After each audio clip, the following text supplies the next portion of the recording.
We have in our possession today over 5,500 Greek New Testament manuscripts with which we can reconstruct the entire New Testament.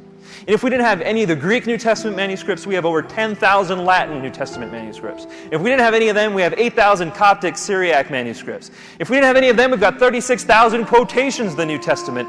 All of these by themselves are enough to recreate the entire New Testament. And the people who wrote the New Testament were the disciples, and these people were multilingual. They could understand Aramaic, they could understand Greek, they could hear in one and write in another without losing the message whatsoever.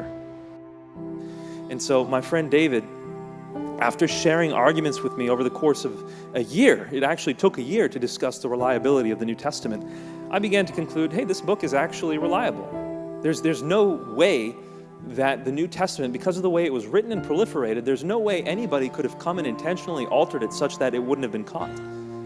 I wish I had time to go into the details, but there was no method of external control over the scripture like that. It proliferated much more organically.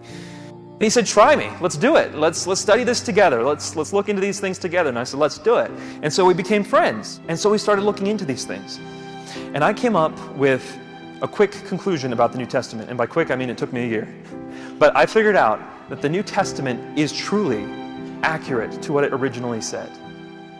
If you study the history of the New Testament, you study the manuscripts, and you take a look at the evidence that we have, what they say today is what they have always said.